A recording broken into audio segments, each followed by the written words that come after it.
A lot of jazz musicians are spending hours at their instrument, but they're not getting any better. And it's not necessarily because they're untalented or lazy, it's simply because they're practicing jazz the wrong way. In this video, I'll show you exactly what to do so that every minute at your instrument actually counts. So let's get into it.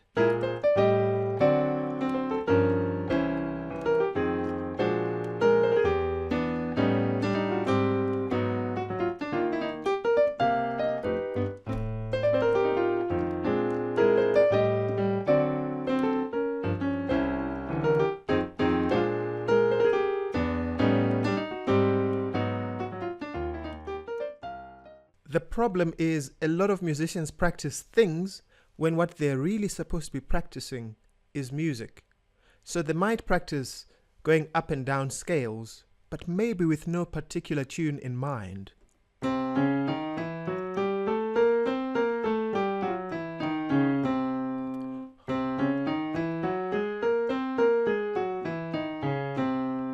Or maybe they'll practice chords.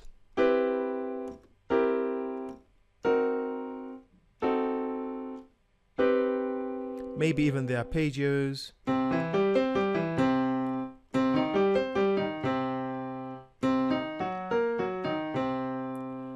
But they're practicing these chords, but maybe with no particular chord progression in mind. Maybe they might transcribe a lick or an entire solo, but not be able to connect it to anything else. So like...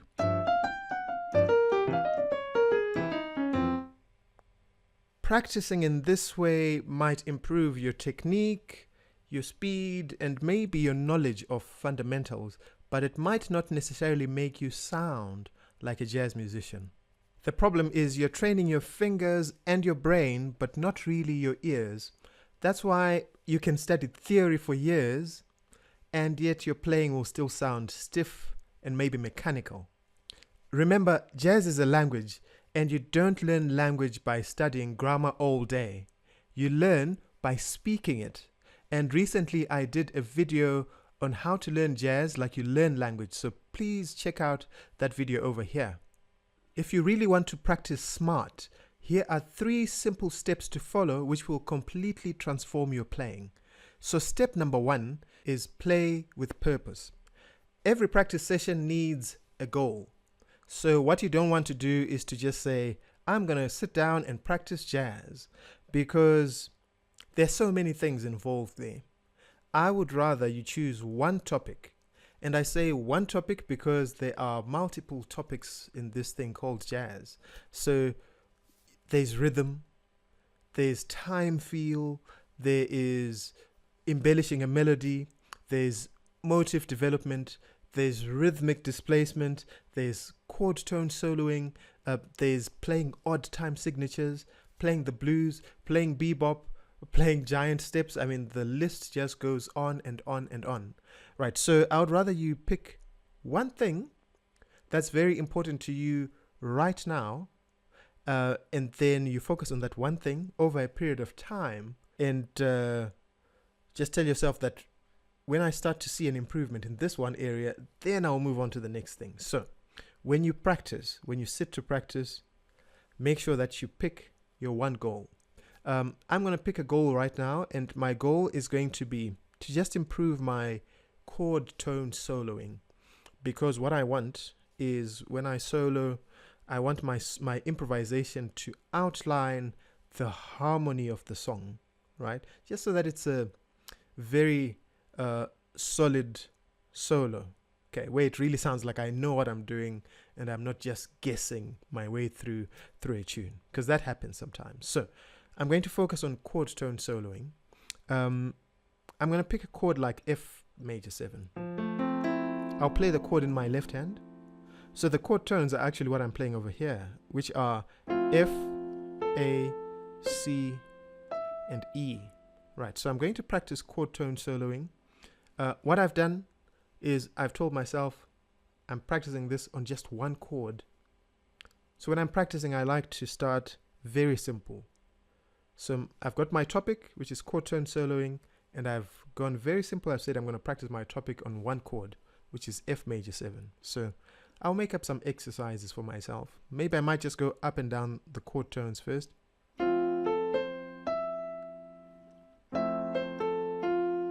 Okay. Okay. I might start getting bored from just doing that.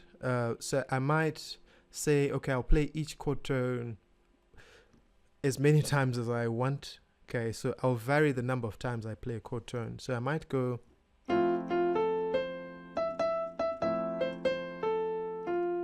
Okay, so I'm adding a bit of rhythmic variety there, repeating notes if and when I feel like it, you know. So in this case, my first note, I didn't even repeat that. And I'm not necessarily thinking too deeply about it, like how many times am I going to play A? And then how many times am I going to play C?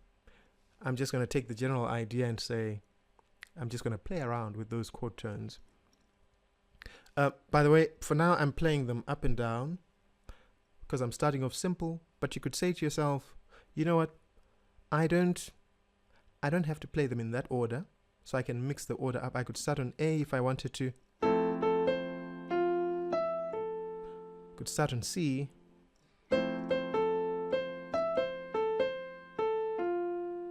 Okay. I don't even have to play all of them actually, so I could go.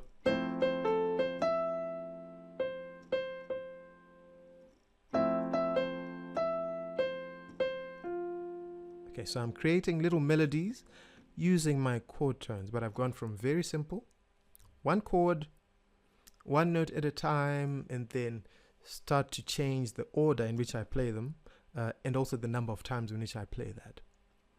I might decide to take things even to the next level and say, hang on a second, just playing those 4 notes is going to get boring after a while. So what if I add these neighbor tones? And what I mean by neighbor is if I take a note like C, which is one of the chord tones, right, in F major 7, C's got several neighbors. So one neighbor is D. So D is an upper neighbor to C. So I could go. Okay, so I'm still emphasizing my chord tones, but I added a neighbor.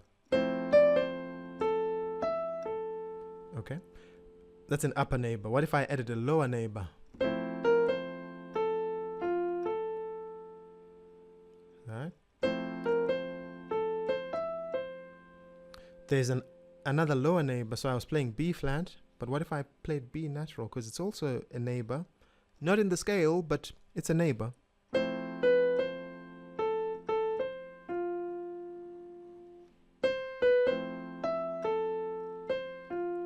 Okay, so I'm still practicing my one topic on one chord, and all I've done is I've said, let me decorate it just a little bit by adding some neighbor tones, upper and lower. And I mean, for now, I'm just using C. I could have been using A if I wanted to.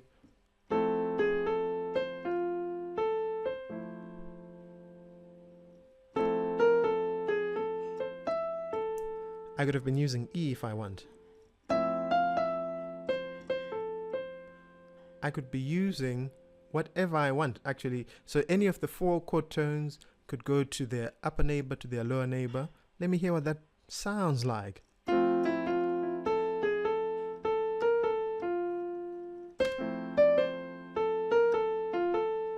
Okay.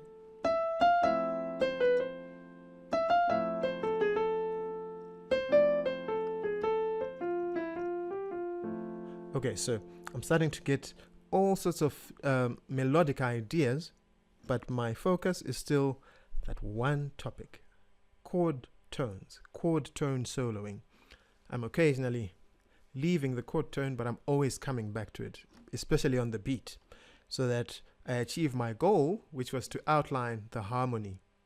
Now, I've said I'm going to practice it on one chord, F major 7 in this case. I could elevate things to the next level and say, actually, what if I play this on a chord progression? So that instead of just one chord, what if I play one of the common chord progressions in jazz? What if I play this on a 2-5-1? Let me stay in the key of F. So 2-5-1 would be G minor 7 to C7. There are my chord tones, and then F. We've practiced F enough times already. So what if I play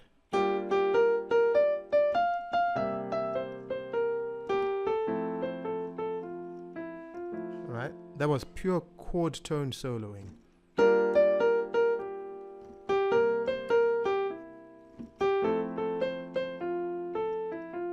Right? What if I added my idea of neighbor tones, not just to one chord, not just to the F major 7 chord? What if I add that to the 2 and to the 5 and then to the 1? Life can get interesting quite quickly. Let me try that.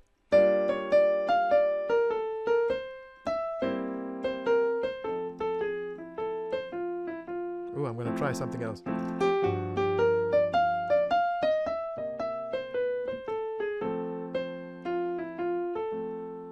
Lots of possibilities here.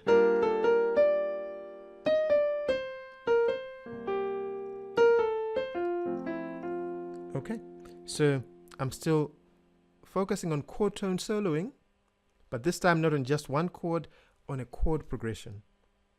So when practicing a topic, my recommendation is always go down to the simplest possible thing that you could do. So if it's chord tone soloing, do it on one chord. Do it on a chord progression. Maybe that's level 2. If you want to go further, maybe let's do this on an actual song. So what if I took a song like Way Back Home in Indiana, because that one's in F. What if I said, and way, that's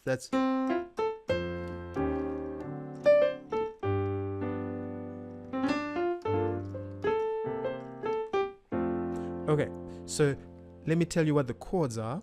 So it's F to E flat 7 to D7 and then to G7. And then after that G7, you're going to play a 2-5-1 in the key of F, which we've already practiced. So this should come quite easily. Let me chord tone solo those opening chords. So that's me. I added a neighbor tone there. That's a chord tone, right, for E flat. Those are D7 chord tones.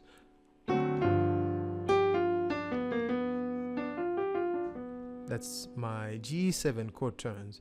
And then I've already practiced playing 2-5-1 in the key of F.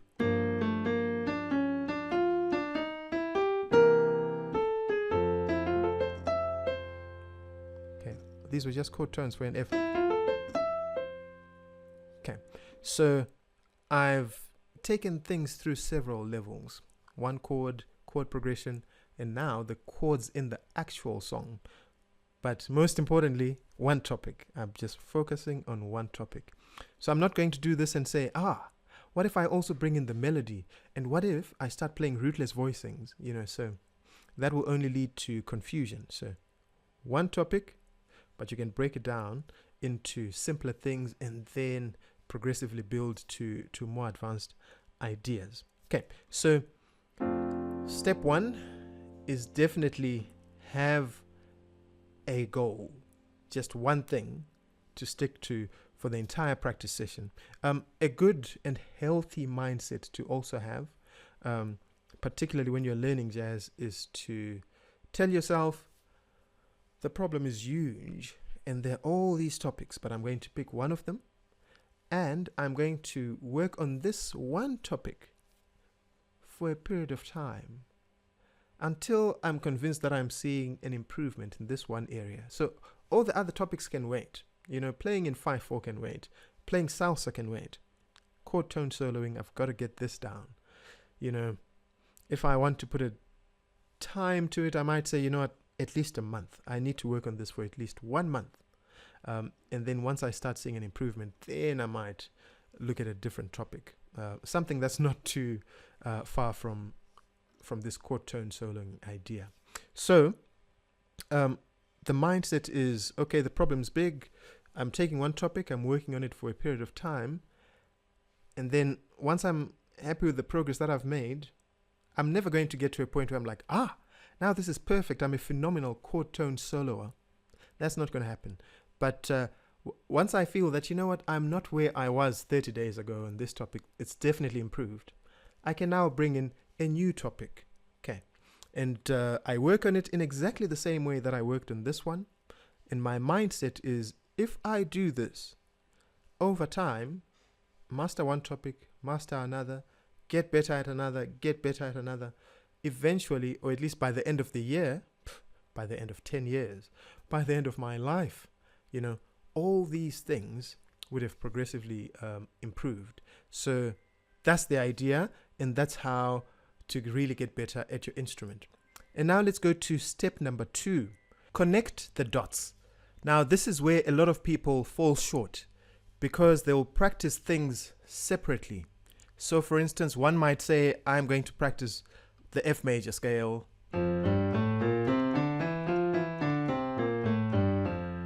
And then they actually feel, okay, I've practiced. And then they might say, now I'm going to practice my chords. So they might go through all 12 chords, major or minor. They might say, okay, now I'm practicing my arpeggios. They might even say, okay, I'm going to practice my chord progressions. So since I'm doing jazz, let me practice my 2-5-1s in all 12 keys, actually. And then they feel they've practiced, but what they're really practicing is these things separately. Now, this might be useful for you gaining a firm control over the fundamentals of music, and it might also just help in terms of your technique. And practicing things like scales and arpeggios will definitely help you play faster and know your keys better, but they might not necessarily help you to play jazz better or to sound like a real jazz musician. So what I would like to propose is, instead of practicing things separately, you actually practice these things together, because they're actually connected. And the best way to do this is to practice all these things within the context of a jazz tune. So I'll take something, again, maybe let's stick with Indiana. So I'm going to ask myself, well, for the first chord, what scale can I play so that I create a relationship between my chords and my scales? Because in reality, they are connected. So for my F, I'm going to play an F major scale. I've played it up. I'm going to go down. When I get here, the scale changes. Now it becomes a D. I'm going into a D7 scale. So I'm going from F. So I'm going to end on that F sharp, which is the third of D7, right? So F major into D, and then for my G7 chord, I'm going to play a G7 scale. Okay, so my 3 chords, 3 scales are now connected.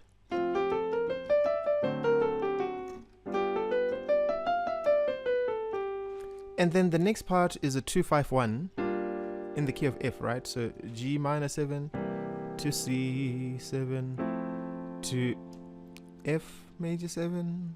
Okay, and we've already practiced these chords. So for the 2-5, I like to just use one scale. I just for G minor 7 going into C7, I'm just going to use a C7 scale. It works for both.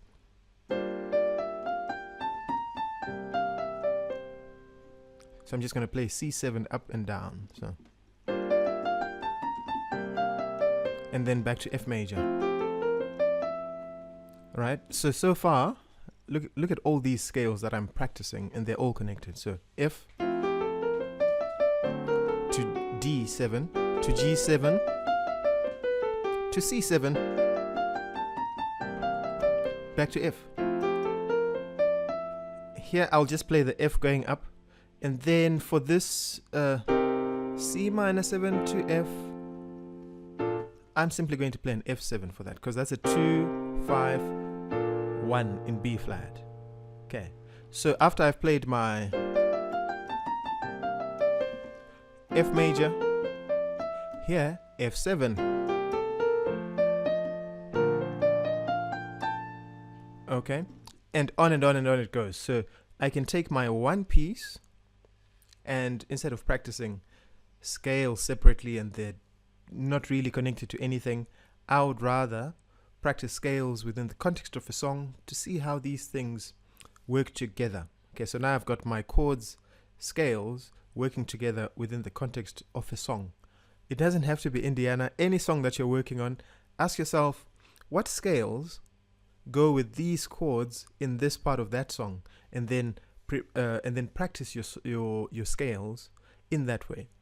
You could even practice your arpeggios. So let's say we said here we're playing an F major scale, right? Now you could ask yourself, well, what are the chords that come from that scale? So we've got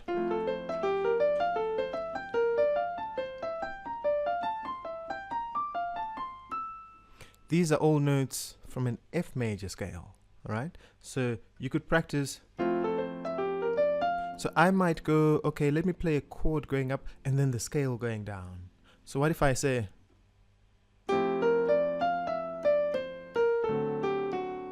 so I'm already playing a little line there. So I started on the chord that starts in the second degree of F. What if I said, I approached it like from maybe a half step below and said,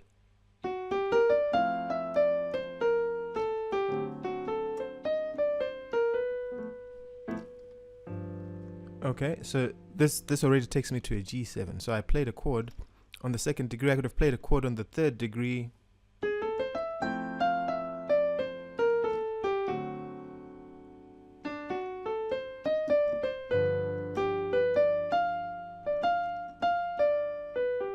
There's my G7 chord, right, that I'm outlining there. Okay, so I'm combining my scales and my chords all within the context of a tune for maximum effect and for a more accurate reflection of what might happen in real life. Okay, because when you're playing a song, you're not going to say, okay, here are the scales, here are the chords. You're simply going to play the song, and the song will include both scales and chords and arpeggios and all that. Okay, so always make sure that you connect the dots. Everything in jazz is connected to everything, and we don't really have things in isolation. Now, let's go to step number 3. This one I found to be the most beneficial. This helped me tremendously. And this is recording yourself. So when you practice, instead of just practicing without necessarily thinking about what you're doing or reflecting on it, I find it very useful to record. So you can grab your phone, you can, if your keyboard is like mine and it can record things, you can just record yourself practicing there. And what will be useful, because you've selected one topic, is to record yourself every day. So that, let's say you're on day number 27, you can actually listen to day number 27, compare it to day 1 and ask yourself, hang on, I've been practicing this topic now for all these days. Am I sounding any better on day 27 than what I did on day number 1 or day number 10? And you'll find that quite encouraging, because I can almost guarantee you'll see that at least in that one topic, things are improving. Another reason it's important to just record yourself is it actually allows you to hear the things in your playing that, number 1, you like, and number 2, the things that you don't like. So the things that you like are things that you probably want to say, hey, hang on a second, I actually need to do more of that when I play. And then the things that you don't like, you can actually say, you know what, I don't need to do that. Recording yourself also makes you aware of which topic exactly you need to work on, because you might realize that, I am now playing many things that are cliche. So maybe what I need to be practicing is creating a motive and then developing it. So that can lead you to that one topic of motivic development, or even just motivic playing to start with, just so that you break away from this habit of playing cliche licks. So recording, very useful, because only you know you, right? So other people, yes, their information is important. Okay, it's valuable, but actually the information that's most valuable is information from you about you, because only you will know the things that strongly resonate with you. So if you listen to Charlie Parker, you can be like, oh, I like that. I might not know what it is, but it could be his rhythm, So there's something about his approach to rhythm, and the rhythm that's on the inside of you that's connecting, And maybe if you don't like John Coltrane, for instance, then there's probably something between you and him that's not really connecting. So that's fine. You don't really need to go into that right now, or even at all. You probably don't even need to go into that music, and go to the music that you're really drawn to. Okay, so recording yourself is going to make you more aware of the things that you like, you don't like, and the things that you need to work on. Okay, and when you do that, I think that's going to help you to get to your destination faster. And that's really what we want. We want you to sound like you in as little time as possible. Okay, so recording yourself is going to get you there faster. So here's the takeaway from this video. Avoid wasting time by practicing mindlessly and just noodling at the piano or playing instead of practicing. Make sure that you've got a definite goal and a definite target and focus for each practice session. So pick one topic and stay with it, okay? And then you also want to make sure that you practice things together. So connect things to each other. Don't practice things in isolation. And then finally, you want to record your practice sessions to make sure that you get the maximum benefit out of your practice. Okay, you'll know the things that you like, you know the things you don't like, and you'll know the things to work on. Now, if you need more guidance, I have got a PDF that I'm going to put a link in the description. If you can't find that link, maybe in the comment section, just say send PDF, and I'll send you the PDF. And in this PDF are some tips on how you can become a better jazz musician. So not only will you find some tips, but you'll also find some jazz vocabulary, or an introduction to jazz vocabulary. So I'm going to give you some licks and phrases that you can use in various contexts, so you can practice these within the context of a tune. And I think this will really open your ears and get you sounding like a jazz musician almost immediately. So please download that and check that out. I think you'll find it very useful. If you need even more guidance, please check out my coaching program. I do a 90-day coaching program. I also offer private lessons, so please check out the link to my coaching. That's also in the description. And practice. If you haven't subscribed to the channel already, please do so. I would really appreciate that. And feel free to ask questions and comment. And I hope to see you in the next video.